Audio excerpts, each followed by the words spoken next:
Magandang buhay! Sa video natin ngayon, pag-uusapan natin ang 10 bagay na akala mo tipid ka na. Pero sa totoo lang, gastos pa rin. Yung tipong feeling mo nakalibre ka pero pag tinotal mo mas mahal pa pala. Kung ready ka na, like mo na to, subscribe ka na rin. At simulan na natin. Number 1. Buy one, take one na hindi mo naman kailangan. Bes, buy one, take one milk tea oh. Gusto mo ba talaga ng 2 milk tea? O napa-order ka lang kasi naka-sale? Madalas, yung isa tinatambak lang sa ref. Tapos kinabukasan, lasang ref na. Di mo naman bibilin kung walang promo. So gastos pa rin. Yung shawarma na buy one, take one. Kinain mo yung isa, nalanta na lang sa bag mo. O di kaya, damit na buy one, take one. Pero yung free size, hindi mo naman size. Hindi ka nakatipid. Napa-extra ka lang sa hindi mo kailangan. Number 2. Bulk buying sa mga nabubulok. Okay, bibili ka ng tissue. Sige, pwede yan. Suki, sale ang bawang, 150 isang sako. Pero marunong ka bang gumawa ng garlic chips for 3 weeks straight? Pag hindi, di nabulok lang kalahati. Tandaan, bulk buying is only good kung may plano ka kung paano ubusin. Hindi basta may promo lang.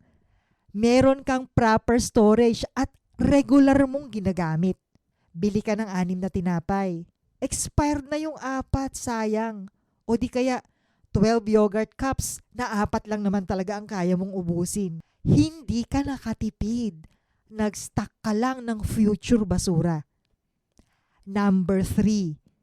DIY projects na mas magastos pa. Ako na lang gagawa ng table para tipid. Pero wala ka namang tools. Bili ka ng electric drill, varnish, tornilyo, kahoy, tape measure, tapos mali pa sukat. Ang ending, mas mahal pa kaysa sa bibilin mong ready-made. Yung DIY haircut, akala mo gupit barbero pero mukha kang tinakasan ng bagyo. Pumila ka rin sa barbershop kinabukasan. 250 ulit. Double gastos, double iyak. Number 4. Lahat ng streaming, subscribe ka. Netflix? Meron. Disney Plus? Meron din. HBO Go, View, Prime Video, Crunchyroll. Parang mas marami ka pang subscription kaysa oras. Tandaan, may 24 hours ka lang sa isang araw. 8 oras tulog mo, 9 oras trabaho mo, 6 oras ML mo. Ilang oras pa natira para sa panoorin mo. Tapos may Spotify Premium ka pa, YouTube Premium, SoundCloud Pro. Isa lang naman kinakanta mo gabi-gabi. Hinahanap-hanap kita. Pero hindi mo naman hinahanap-hanap ang expenses mo. Number 5. Para lang maka-free shipping. 38 na lang free shipping na. So anong ginawa mo? Bumili ka pa ng 120 pesos keychain na hindi mo kailangan, hindi mo gusto, at hindi mo rin alam kung kanino mo ibibigay. Anong logic, bes? Nagbayad ka pa rin ng mas malaki. Gumastos ka ng 120 sa bagay na di mo kailangan para makatipid ng 38?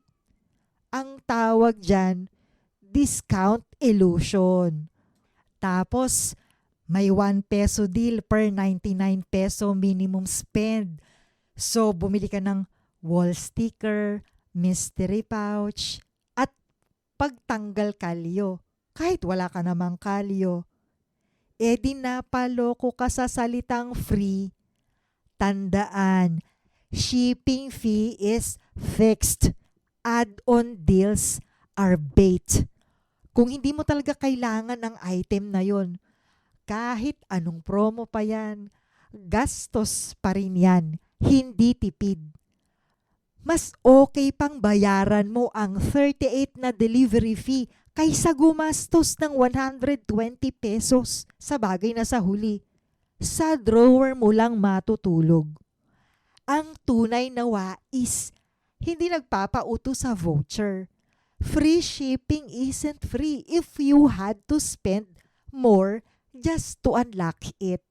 Number 6, loyalty cards at memberships na hindi mo naman nagagamit. May coffee card, bookstore card, nail spa card. Ilang beses ka ba talaga bumibili doon? Tandaan, kung hindi ka loyal customer, promo collector ka lang. Hindi mo ginagamit, pero meron ka, just in case. Tapos, nagpa-member ka sa gym kasi may referral bonus. 2,500 ang binayad mo. Pero isang beses ka lang pumasok. Pan-display na lang yung gym ID mo. At least may souvenir ka. Number 7. Murang bagay na paulit-ulit mong binibili. Umbrella, 60 pesos. Nabali sa unang ulan. Bili ka ulit. Nabali ulit. Bili na naman. After 4 times, 240 pesos na. Di sana bumili ka na lang ng matibay sa 180. Pero hindi. Kasi mura lang naman. Bes, ang mura kapag paulit-ulit, lumalabas ding mahal. Same with earphones. 99 kada isa. Sirain. Bili ka kada 2 buwan. After 1 year, 600 na. Di sana branded na yan, long lasting pa. Number 8. Kain sa labas araw-araw kasi mura naman. Tapsilog sa kanto, 75 lang. Pero araw-araw ka dun. That's 2,250 a month. Yung magjowa pa kayo, 4,500 na. Pang-grocery na sana yan for 2 weeks. Turon, 25. Kung araw-araw ka rin nagtuturon, 750 a month. Milk tea, 60 every Friday. 240 a month. Hindi mo napapansin, pero napapahamak ka sa pakonti-konti. Number 9, cash on delivery para hindi masyado masakit. COD ka para hindi agad maramdaman. Pero pag dumating na sabay-sabay yung 4 na parcel, nasaktan ka pa rin. Walang ya, di ka makatingin sa delivery guy sa hiya. Tapos, pa-reserve ka ng kung ano-ano, 199 down payment. Pero wala ka naman plano kung kailan mo babayaran ang natira. Tandaan, delaying the pain doesn't erase the cost. Gastos pa rin yan. Number 10. Tipid sa sarili is splurge sa iba.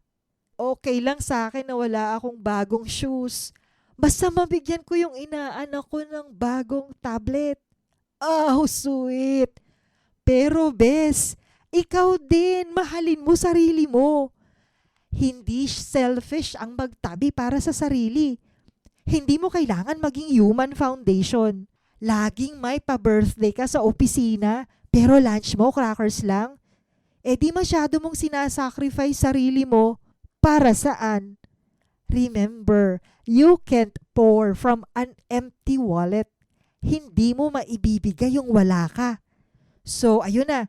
Akala mo tipid ka pero trap pala ng gastos. Minsan, marketing lang talaga ang nanalo, hindi bulsa mo. Kung gusto mong maging mas wais sa pera, iwasan mo tong mga bagay na yan. Be mindful, not just kuripot. Dapat wise. Kung nagustuhan mo tong video, palike ka naman, subscribe ka na rin, at i-click mo na yung bell icon para updated ka lagi. Maraming salamat sa panunood at kita-kits tayo sa susunod nating video.